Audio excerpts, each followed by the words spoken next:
Hello and welcome everyone to Red Planet Live. I am your host, Ashton Zeth, and I'm elated to be hosting the Mars Society's podcast and leading the conversation about human exploration of the universe and the future settlement of Mars.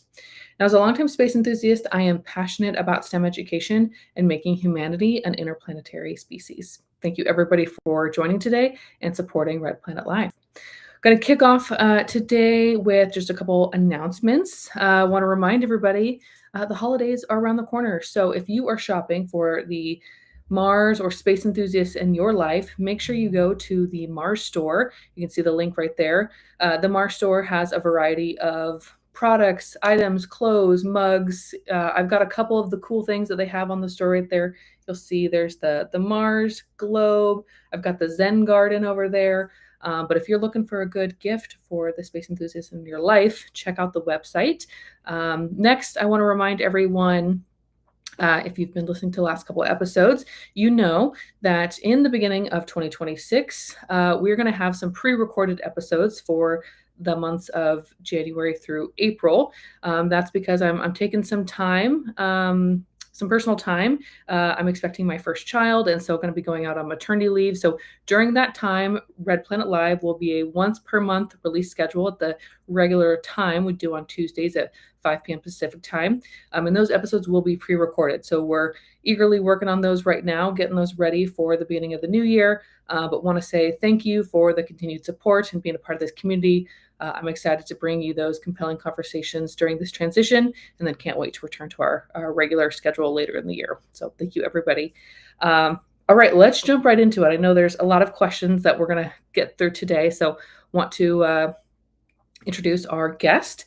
Joining me today is none other than Mars Society founder and president, Dr. Robert Zubrin, formerly the president of Pioneer Astronautics and previously a staff engineer at Lockheed Martin. He holds a master's degree in aeronautics and astronautics and a PhD in nuclear engineering from the University of Washington. Zubrin has authored many books, including A Case for Mars, and is best known for his advocacy of the manned exploration of Mars. He was the driving force behind Mars Direct, a proposal intended to produce significant reductions in the cost and complexity of such a mission to Mars. Disappointed with the lack of interest from the government in Mars exploration, Zubrin established the Mars Society in 1998, which works to educate the public, the media, the government on the benefits of exploring Mars and creating a permanent human presence on the red planet. Dr. Zubrin, thank you for being here today. You're most welcome. Thanks for inviting me back. Excited to chat with you. As you know, and those listening know, we do a segment on the podcast called Question of the Day. It's just meant to be an icebreaker, no right or wrong answers. But today, because we're at the end of 2025, can you believe it? 2026 is around the corner.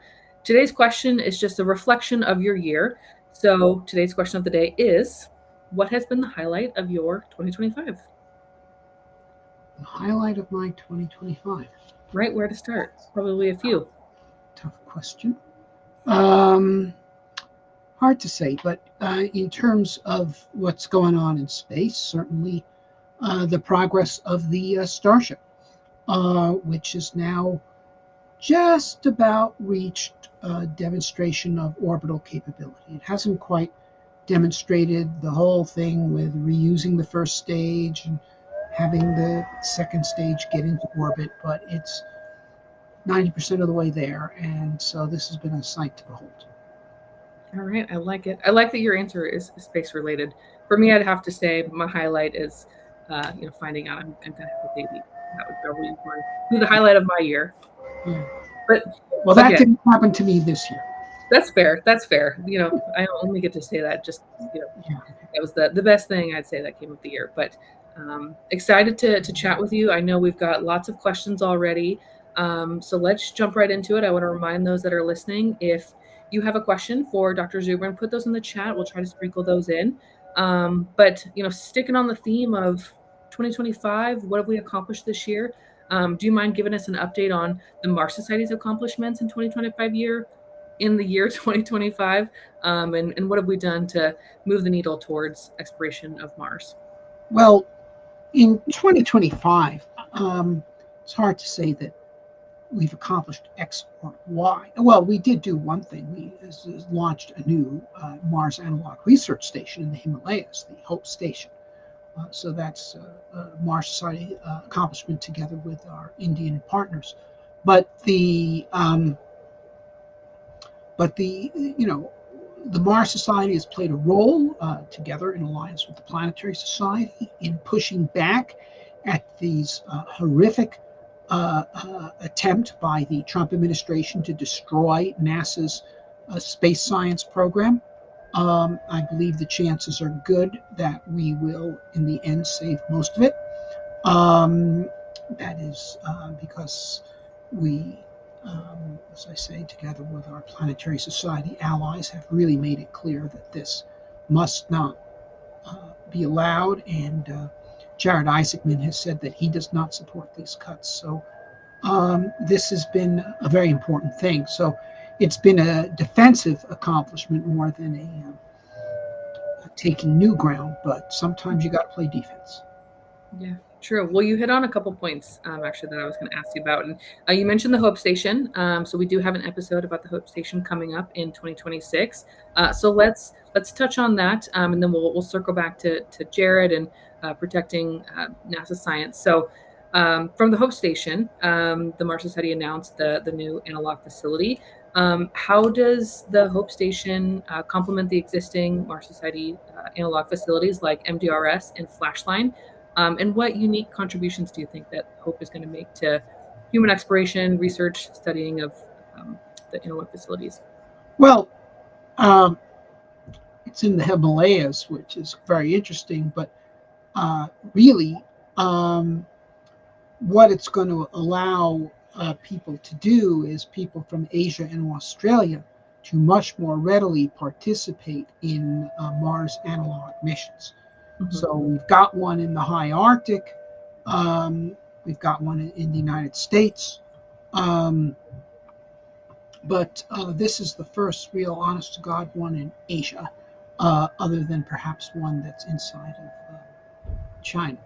Um, And so, for people outside of China, people from Australia, from India, from South Asia, from Korea, um, and Mongolia, um, and even from, say, the Gulf, this is going to be a major center of activity. Hmm. Well, we're excited to see what happens there, what research comes out of the facility. You touched on NASA, so let's cover that topic as well. Of course, everybody wants to know what your thoughts are on current status of NASA. I'm curious about your thoughts and your perspective on the nomination of Jared Isaacman for NASA administrator. What do you think Okay. this signals for NASA? Well, okay, a couple of things. First of all, in terms of general qualifications, Isaacman's a pretty good choice. Um, and I would say that uh, compared to other appointments of the Trump administration, he's an absolutely over the top, outstanding choice. The he is a businessman who is a major managerial, um, uh, successful qualities. He's also been a long time passionate supporter of the whole project of expanding humanity into space. He, of course, was the sponsor of the Polaris Dawn missions and even flew on one. And I think he's a pretty good guy. The um, Now, uh, he's got some weaknesses which are apparent in reading his Athena document, and we can get up to that. And I hope he becomes open to technical advice because he needs it. Because he absolutely does not have, for instance, the comprehensive knowledge of space technology that someone like, say, Mike Griffin has. And so there's some bullshit in there that he has accepted, and he's going to have to break from because you can't do engineering based on bullshit. And the the problem that he faces is that uh, in NASA's flagship program, which is Artemis, that whole program is based on bullshit. Okay, it was conceived of by political people in the first Trump administration who made no attempt to design a coherent moon program. They basically felt that if they threw money in all directions, they'd get a lot of people to like the program, and that was true. But you can't do engineering based on bullshit. And what you have right now with Artemis, as Griffin in fact said during his testimony at Isaacman's confirmation hearings last week, was a program that is completely nonsensical. It makes no sense whatsoever. They have a program which is primarily built on 5 independent programs for 5 major flight elements that simply do not fit together. Okay, unlike Apollo, where you had, we're going to the moon. What's the plan? Okay, this is the plan, and so these are the different things we will build to accomplish the plan. Here, there's got 5 things being built, which is the Gateway, the SLS, the Starship, the Orion, and the National Lander, and they don't actually fit together. They're not compatible, and so the program is basically crazy. And now, I will say, in Isaacman's defense, obviously he was not responsible for this. He's walking into it. And in his Athena document, he does call out part of the problem with it, but I think with insufficient decisiveness, because this whole thing is going to have to be radically reorganized, because it makes no sense whatsoever right now. Also, he has accepted some nonsense from some people who say that you want to go to Mars, we must have a Manhattan Project for nuclear electric propulsion. We do not need nuclear electric propulsion to go to Mars. If we had it right now, I wouldn't use it to support human Mars missions for reasons that I can explain. It will not get you to Mars faster than you can do with chemical propulsion. It is slower than chemical propulsion. And the amount of technical complications associated with using large reusable nuclear electric interplanetary spaceships requires all sorts of orbital infrastructure that this pushes the program into the 22nd century. So this is nonsense. And we're not going to Mars in order to create a rationale for developing nuclear electric propulsion. We're going to Mars to explore Mars and to open Mars to human settlement. And you have to start there, not with a group of people who want to have a justification for their favored technology. So there needs to be some improvement there. But all that said, having Jared Isaacman reinstated as Trump's nominee for NASA administrator is a gigantic step in the right direction compared to the situation we had before, which was no NASA administrator. Okay, previously, in ours here, I can criticize Isaacman's ideas. There were no ideas to criticize before. Okay, the previous situation, the NASA administrator was not even wrong because there wasn't even a NASA administrator. Mm-hmm.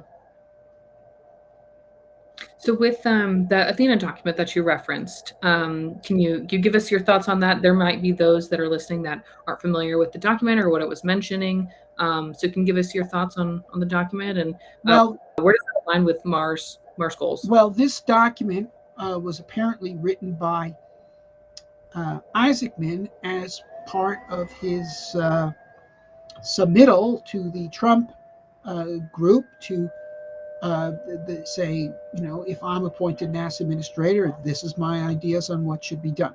Now, there's actually the majority of the Athena document deals with reorganizing NASA, giving different responsibilities to the center, slimming down the command structure, and so forth.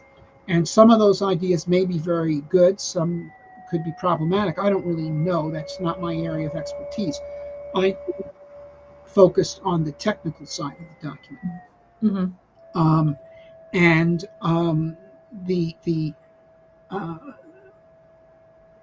The problem is he says things in there that just are not true. I mentioned one of them, which is basically saying he says we need a Manhattan Project to develop nuclear electric propulsion to go to Mars. A, nuclear electric propulsion is not needed to go to Mars, and B, the idea that you would have a Manhattan Project to do so is off the wall that guano nuts, because, see, the actual Manhattan Project was a crash program because it was potentially the decisive weapon that will determine who won World War II.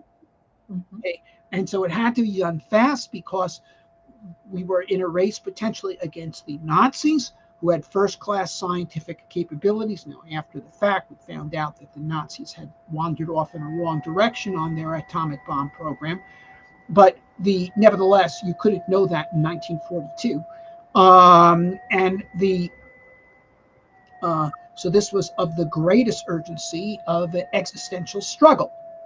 Here, what you have is a group of technologists who want to get more funding for an idea. Now, look, space nuclear power is a good idea. Okay, although I would not use it for nuclear electric propulsion for human Mars missions. I think that's just wrong. We need it for surface power, and I could explain why it's much better off as surface power than as spaceship power.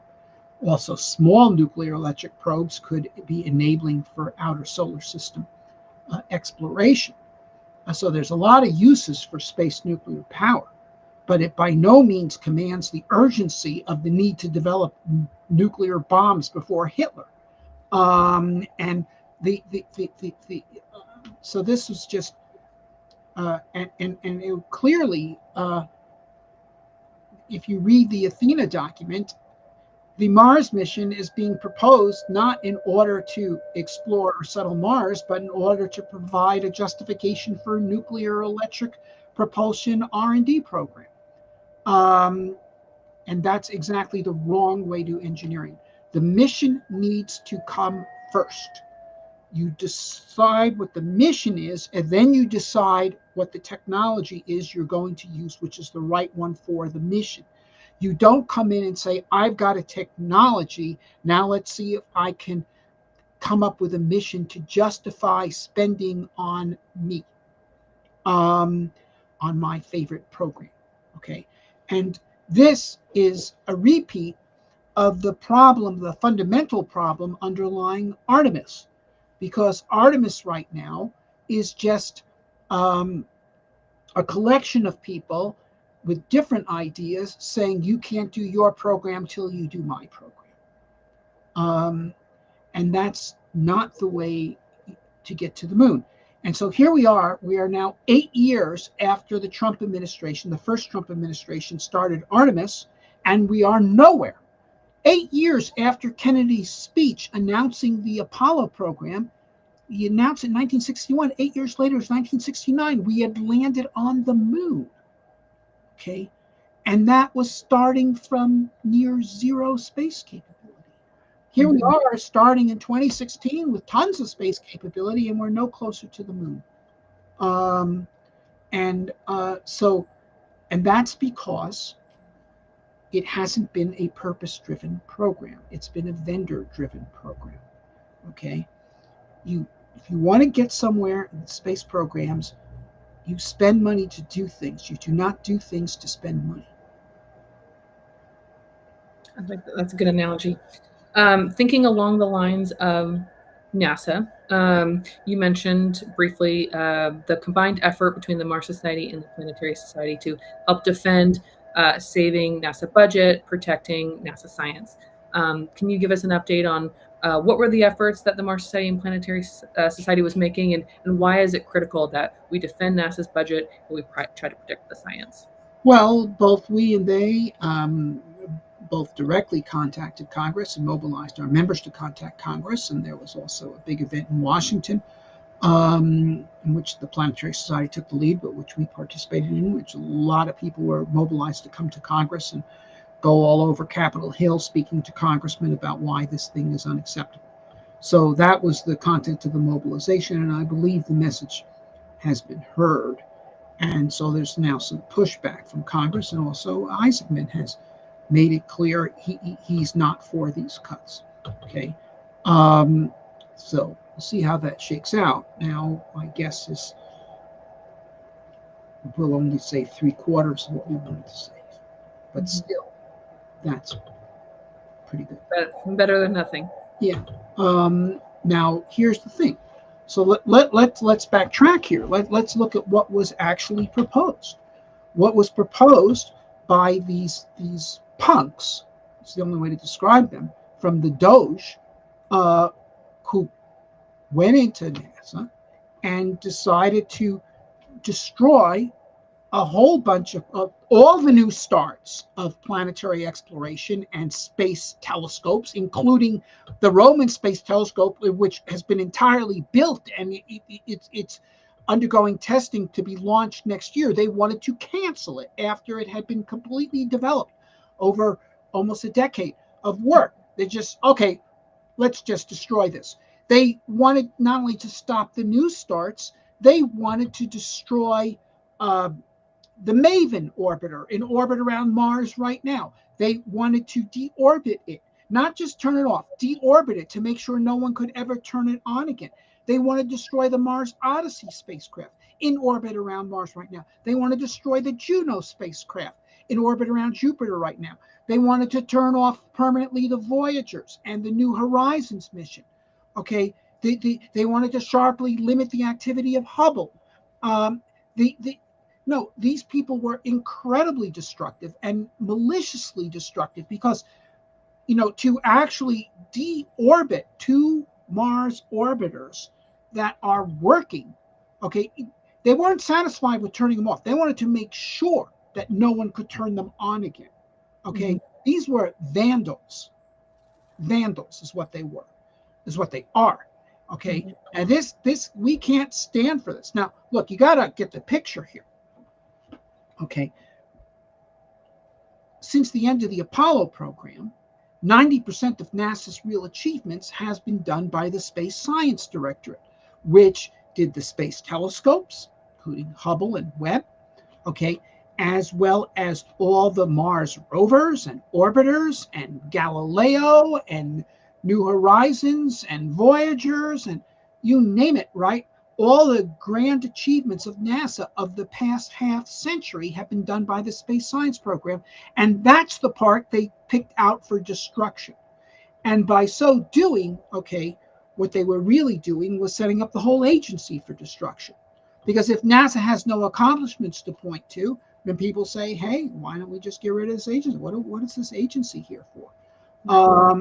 It's precisely the parts of NASA that are healthy. There are problems in lots of parts of NASA. I grant that. But they didn't go for that. They went for the part that was working. Okay. And by so doing, if you get rid of the part that's working, then the whole agency becomes defenseless. It becomes indefensible, in fact. And that's what they were trying to do. So we said, and the Planetary Society said, this is a crime against science. And that's what it was. Now, it was also something else. Okay, it was a crime against America because the same crowd, the Doge, I mean, were going after a whole list of instruments of American soft power. This included things like USAID. It included things like Radio Free Europe, Radio Liberty, Radio Free Asia. It included things, in the healthcare area. They're going after these things as a wrecking operation. And with major impacts in terms of how the United States can influence events in the world. And this was part of the isolationist agenda of the Trump administration, which is basically trying to get rid of America's allies. We just want to be in the Western Hemisphere. We don't have anything to do with the world. But this is not good. But furthermore, as I said, this was a crime against science. It was a crime against civilization. I mean, look, if you look at any particular period in history and the outstanding nation from that period in history, like ancient Athens at that particular time, okay, with its accomplishments in philosophy and architecture, literature, drama, etc. Okay, Pericles, Future ages will wonder at us even as the present age wonders at us now. Okay, 500 years from now, 1,000 years ago from now, 2,000 years from now, people looking back at the 20th century say, what was the great thing that was done?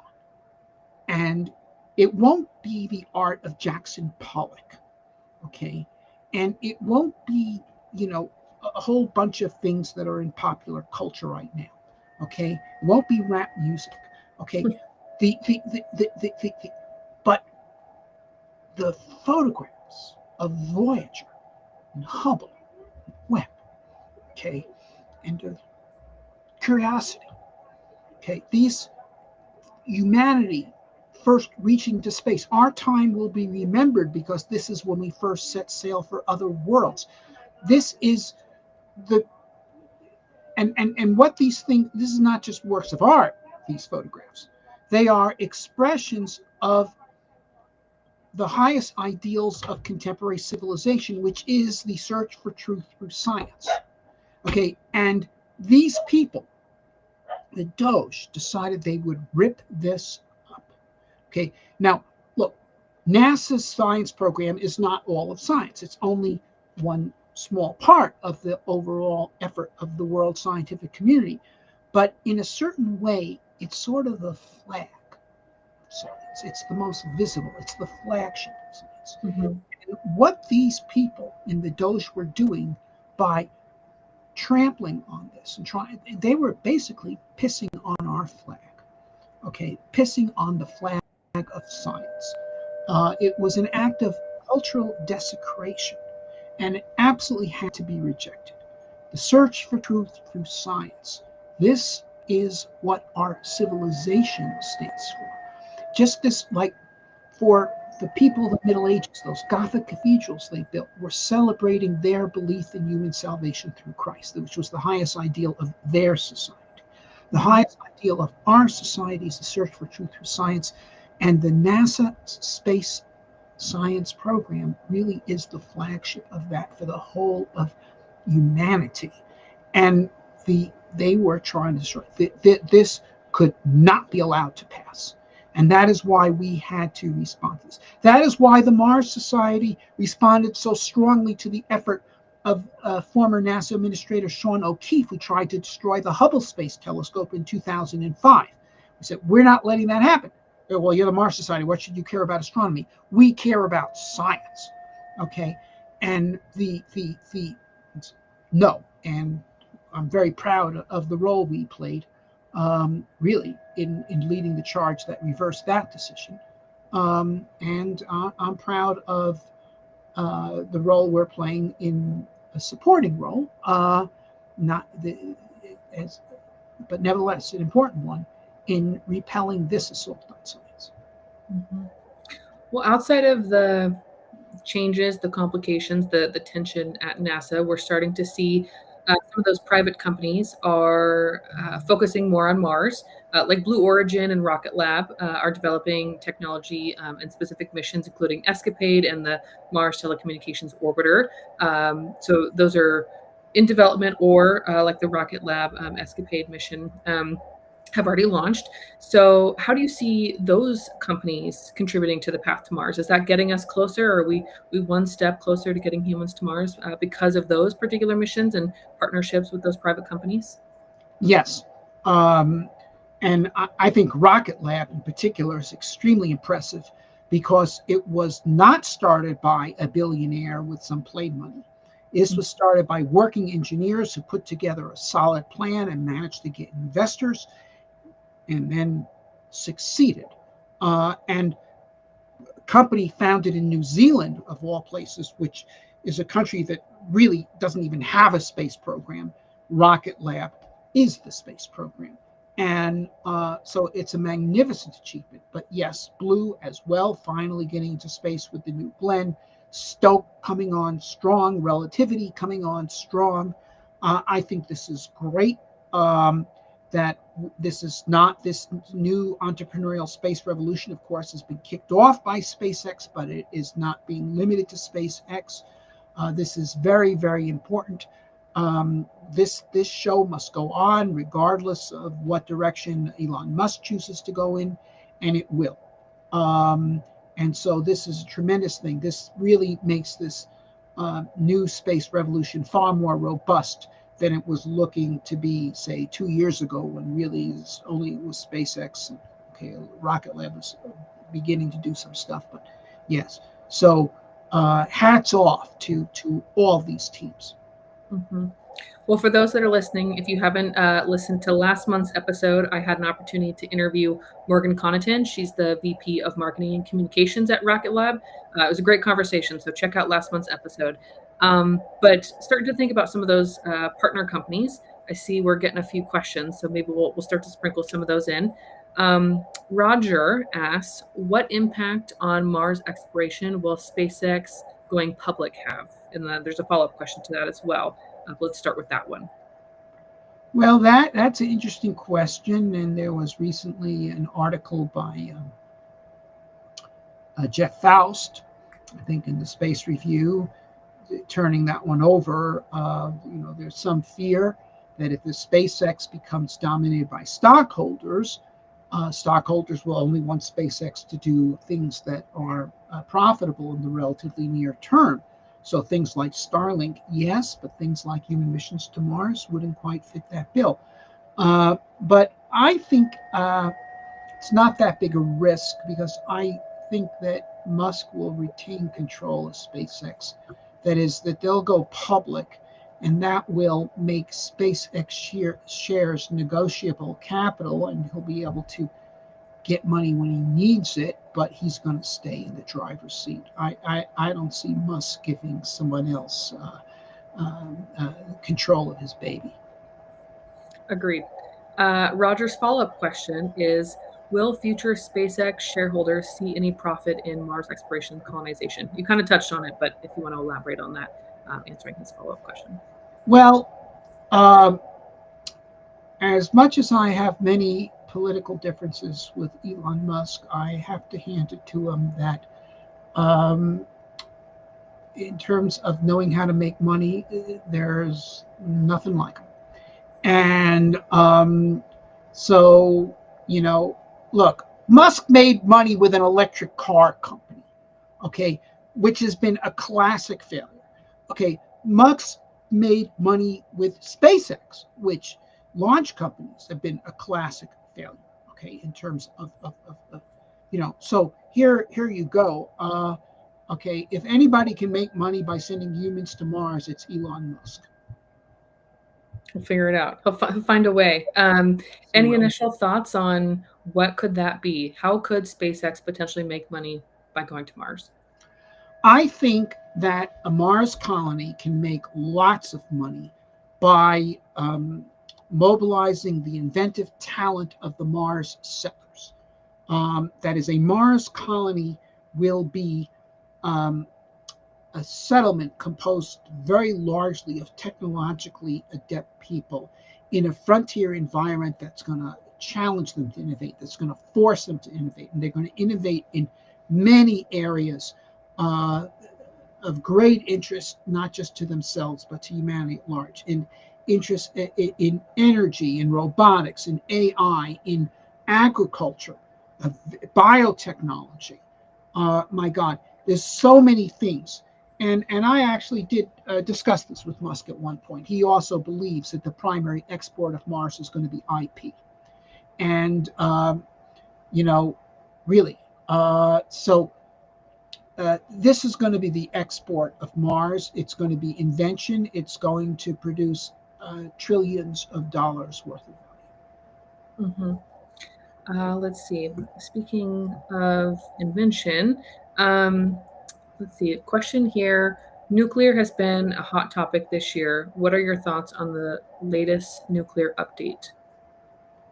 Well, okay, there's a many-sided question. If we're talking about civilian nuclear power, it's starting to break out because people are realizing that if you really want to break your dependency on fossil fuels, nuclear is the way to go. And a lot of the environmentalists who have carried this message about global warming and probably um, exaggerated it, but nevertheless they've driven it home. Many of them were opponents of nuclear power, and some still are.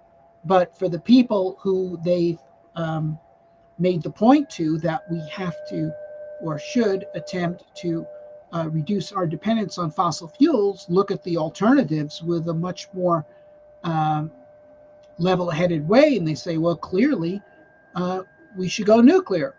And how can you tell us that global warming is an existential threat to the human race, and yet you're against nuclear power because you're not sure that you can put a warning sign up on the nuclear waste storage dump that will deter people from going in there 10,000 years from now, when the glaciers have wiped out our civilization and the nomads are wandering around Nevada?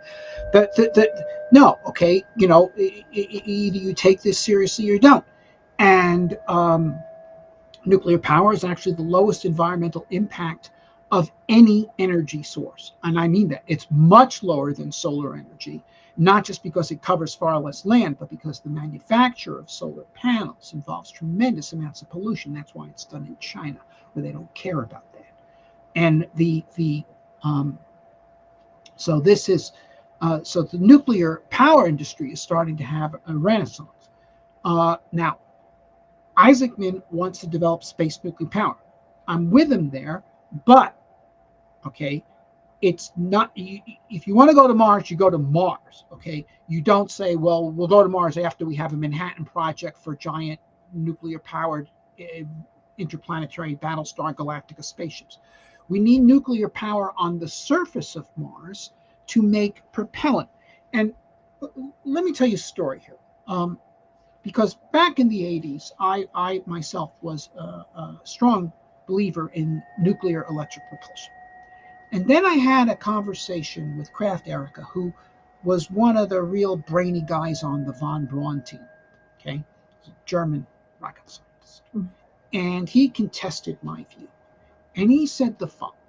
Okay, and his point of reference was the moon. And at this time, people knew that you could make oxygen out of moon rocks by breaking down iron oxides. They didn't know about water in the poles, but they knew about get oxygen, make lunar oxygen. Okay, says, look, okay, let's say you have a nuclear reactor on the moon, and you're using it to make lunar oxygen.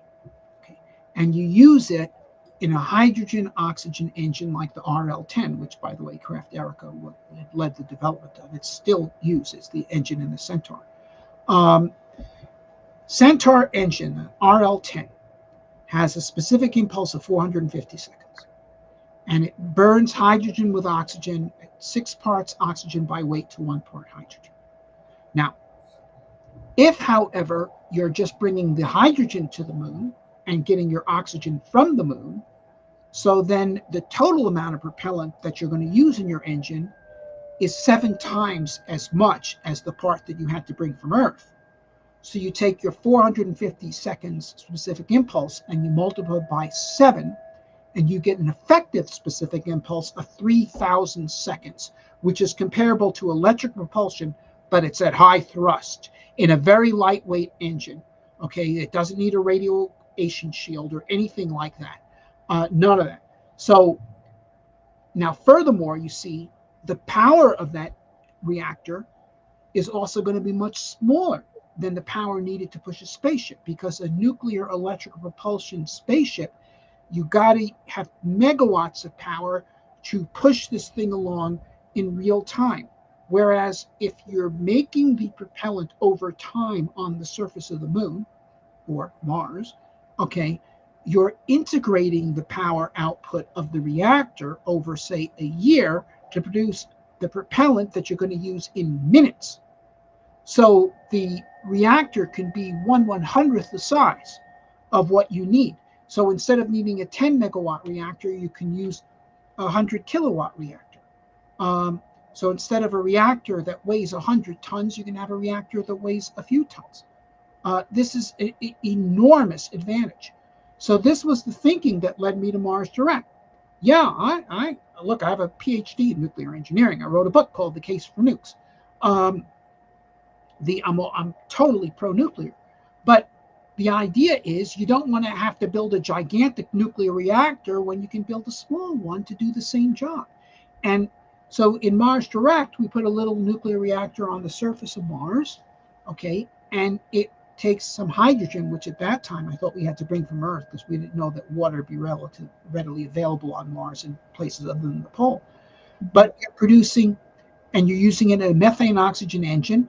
It gets 370 seconds specific impulse, but at a leverage of 18 to 1 when we react that hydrogen with the Martian atmosphere to produce methane oxygen propellant. And 18 times 370 is like 7,000 seconds. It's at the high end of the specific impulse you can get from nuclear electric propulsion. But once again, at high thrust using a lightweight engine. In fact, you can use methane oxygen in an RL-10. And so it's also, of course, the engine on Starship. And that's why Starship, it's the propellant used in Starship, methane oxygen. That's why Starship uses methane oxygen, because you can make methane oxygen on Mars, and you can use a much smaller nuclear reactor to make that propellant than you would need to push a Starship around in space. So that's the way to go. Okay, yes, we want nuclear power, but we don't want to have to build, 10,000 kilowatt nuclear reactors. We want to build 100 kilowatt nuclear reactors. And that's the right size for the power for a Mars base, for a moon base, or for outer solar system probes. That's where we need to go with nuclear power. Well, you were just mentioning the moon. Another question here. Let's see. Should the U.S. actively engage in a space race with China to the moon? I think the U.S. Should have a program to establish bases on both the moon and Mars, and we should do it whether China existed or not. Or was a challenge or not. We should do it and open up Mars in particular to human exploration and settlement in order to open the way to the establishment of new creative branches of human civilization that will add their inventive power to the progress of humanity as a whole. That's why we need to go to Mars. Not to do it before the Chinese do it, to do it in order to do it. I love it. Another question here. A listener says, should a Mars colony be a stepping stone for asteroid belt resource development? Well, I think a Mars settlements will absolutely be important basis supporting the mining of the asteroids. This is so because between its lower gravity and its position in the solar system, it's about 100 times more efficient to send supplies to the asteroid belt from Mars than it is from Earth. And so, for instance, if you fuel the Starship up in low Earth orbit, it would actually not even be able to go to Ceres, the biggest asteroid in the main belt. Whereas going from low Mars orbit, a fully fueled Starship could deliver 200 tons of cargo. So Mars is going to be to the asteroid belt what San Francisco was to the California Gold Rush, or Seattle was to the Yukon. And Mars this will very much support the development of Mars, just as the Gold Rush supported the development of San Francisco, or the Yukon Gold Rush did support the development of Seattle. And so in this sense, technologies that would enable asteroid mining, for instance, the technologies to refine asteroid ore at the asteroid, so you don't have to transport, 1,000 tons of junk for every ton of useful export from the asteroid, precious metals, for example. You can just transport the useful stuff. Any technologies that makes asteroid mining more practical and profitable supports the settlement of Mars. Any laws, such as laws allowing people to make claims to asteroid mining rights if they survey an asteroid, would also greatly accelerate the development of Mars. Let's see. I know it just flashed a question back up there. Let's put that one back up. So there we go. Smart Money says China beats America to Mars with the first sample return. When those samples, maybe even the Perseverance best, don't show any signs of life, will anyone want to go back?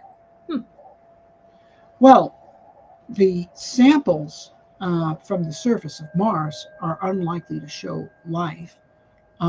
If there's life on Mars, and actually my personal belief, although there's no data to decide this question right now either way, but my personal belief is that there is life in Martian groundwater, 500 meters to a kilometer below the ground.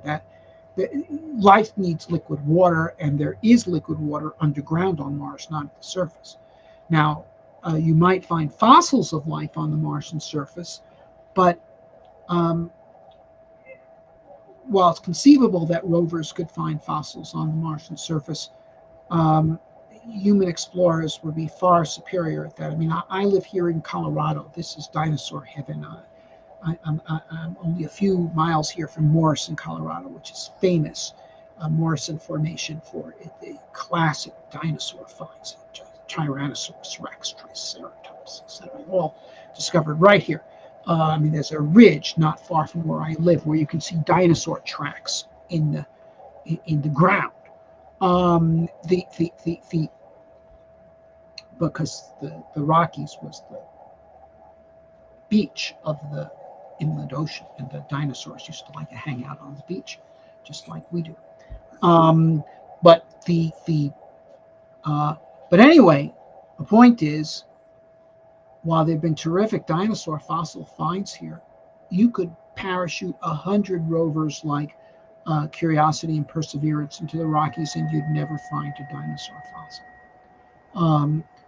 It takes human rock hounds to do it. You know, you walk through these areas and your eyes are scanning around, taking the equivalent of millions of high resolution pictures.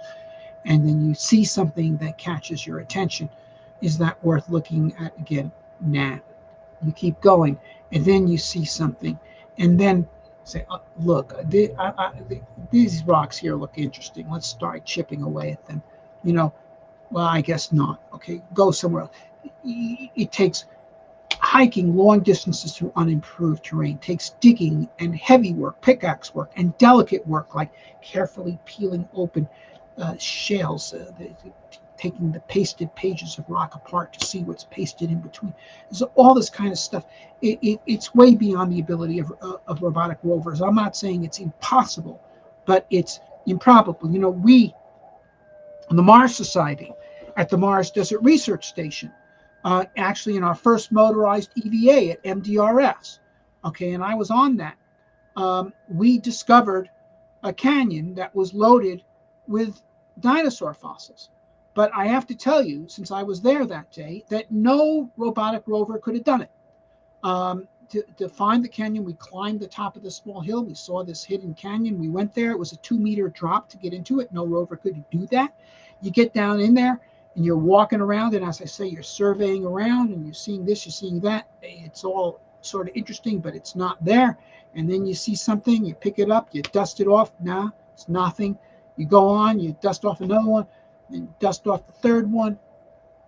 This looked really odd to me. I handed it to Jen Heldman, who was a geologist, and she looked at this and I think this is a dinosaur fossil, and then took it back to the hab and cut it open with a rock saw, and yeah, it's a dinosaur fossil. And then we reported it to the BLM, and 7 years later, a team of professional paleontologists heard about it from the BLM. They went out there, dug it up, and it's the biggest dinosaur fossil find in North America in half a century. But rovers couldn't have done it. Human explorers are needed to do it. Yeah, critical to have human eyes there to find the specific fossils here. So I see another question. Lots of audience engagement. I love it, you guys. Let's see. What are your thoughts on the latest NASA release saying the search for life on Mars is the priority? Well, it should be. but it isn't. Uh, that is, NASA has not landed a life detection experiment on Mars since 1976, which is 49 years ago, which is a long time. Really, and Mars sample return is not about the search for life on Mars. It's about characterizing the geology of Mars. Um, so they say that the search for life is their priority because that is, in fact, the public's priority, as it should be. But the control of the program is in other hands. Um, Now, NASA, or actually not NASA, the National Academy of Sciences just released a document about what NASA's priority should be. And it's a very, well, I wouldn't say it's an interesting document. It's of clinical interest. Because it says some things that are true, such as what you just said, that the search for life should be the priority. Okay, but then it describes a mission architecture involving spending 30 days on Mars during the first series of Mars missions. These are missions, okay, you got to understand this.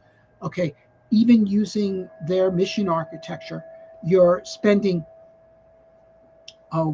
600 days on the mission and 30 days on Mars. So 5% of the mission is being spent on Mars. The rest is being spent in transit on two unequal legs in space. Okay, just think about it. Spending 5% of the mission time exploring Mars. Okay, and that assumes you can use the full 30 days while you're on the surface for exploration as opposed to something else. Okay, imagine you taking a 10-day vacation in Hawaii. Would you plan it in a way that you'd spend 9.5 days in the airplane and only half a day at the beach? Okay, that's ridiculous. So for the NASA planners, the human Mars mission is not about exploring Mars for life. It's about setting a new record for the aviation almanac. It's about saying we did it. It's about saying we beat China to Mars or something like this. Okay, the mission is not being designed around the objective of searching for life on Mars. Now, that's the mission planner part. Now, there is another part to this document, which is actually very good. Because they make a statement, they put it in bold type near the beginning of the document, which is, if we're going to explore Mars for life, we got to radically change the planetary protection rules. And that is absolutely correct. Because the planetary protection rules that are in place right now, first of all, would forbid people from landing on Mars at all. But second of all, right now they're being used to block NASA from sending rovers even to the more interesting places. They say, oh, these places might have life on it, so you can't go there. So are we sending rovers to Mars in order to avoid the most scientifically interesting places? This is absurd. So they call that out. They say it a little softer than the way I just said it, but they say it. And that needed to be said. So, one cheer for the National Academy of Sciences for saying one very important thing in this 250 pages of stuff. I love it. I love your take on things here, Dr. Zubrin. Let's see. We've got time for just a couple more questions. Let's see. Our friend Ed asks, what is a realistic date for humans on the moon? For humans on the moon, that would be 1969.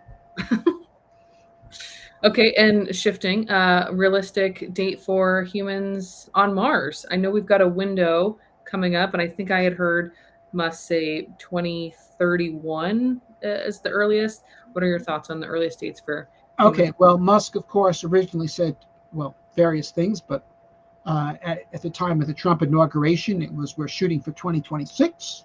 Then it became 2028. I think realistically it could be 2033 if Musk chooses to focus on that instead of engaged in weird politics in Europe. Okay, like you were saying, if he before when we were talking about SpaceX, again, if he stays focused, Mars is still the priority, and we're not dealing with other things like Doge, which obviously not doing as much anymore. Let's see here. So I see somebody asked this question, and it was one of mine as well. As we look to wrap up the conversation today, looking ahead to 2026, what are some of your priorities for the Mars Society? What are you looking forward to in the next year, 2026? Well, um, I'm hoping to find a way to uh, launch the Mars Technology Institute in a big way. Okay, exciting. Um, the you know, um, I'm hoping that we actually do accomplish the successful defense of the NASA science program. That would be a tremendous victory and something really important. Mm-hmm. Um, and beyond that, we'll see. I do want to mention we are going to have our next conference in California again. Uh, we haven't gotten the exact date yet, but once again, the University of Southern California is going to be the site. Um, I'd say probably in or around October.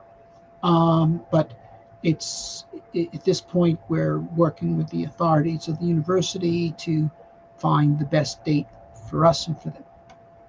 Mm-hmm. Okay, yeah, something for people to look forward to. Tentatively put it on their calendar. Looking forward to convention next year. Let's see. Well, I think we've got probably time for one more question. Um, let's see. This one was submitted ahead of time. Flashline has been foundational for analog science. How do you see Flashline's role evolving? Well, it looks like we will be sending two more crews to Flashline this coming summer. Um, but yes, the most important role that Flashline has accomplished has been to create Mars analog research as a field of endeavor. That is, it was the first, then we had MDRS, then some graduates of our program went and established high seas in Hawaii. Other people established a station in Poland. The Austrian Mars Society created their own program, modeled on Flashline, but in very much a different style, a lot more planning, and instead of a lot of crews, just a few crews every other year, but extremely well planned, and they go to different locations each year. Now the Hope Station, um, you know, uh, there's quite a few analogs right now, and uh, I think we've got a lot of different teams learning about how we need to explore Mars through these efforts. So, in that sense, Flashline, it's kind of like Galileo's telescope. Galileo made some discoveries with his telescope, but what he really did was prove the value of telescopes for astronomy. And so Galileo's telescope was followed up by the Herschel telescope and the Mount Wilson telescope and the Mount Palomar telescope and the Keck telescope and the Hubble and the Webb and the okay, so so I believe that as a result of this activity, we will probably see at a certain point NASA investing in a Mars analog station, which is to FMars what Hubble is to Galileo's telescope. But you know, uh, really, without Galileo, there'd be no Hubble. So, hats off to Flashlight. Hands off the Flashline. I love it. I think that's a good place for us to finish today. Dr. Zubrin, thank you so much for being here and answering all of our questions. I know we left some unanswered in the chat, just limited on time here, but thank you everybody for participating today and submitting your questions. And again, Dr. Zubrin, thanks for chatting with me today. It was my pleasure. Uh, on to Mars, as always. Special thanks to our Executive Director, James Burke, our PR Director, Michael Stoltz, and our producer, Leah, behind the scenes. Thank you always for your help and for everybody that tuned in today. Going to wrap up today the way we always do. You heard it here first. The best is yet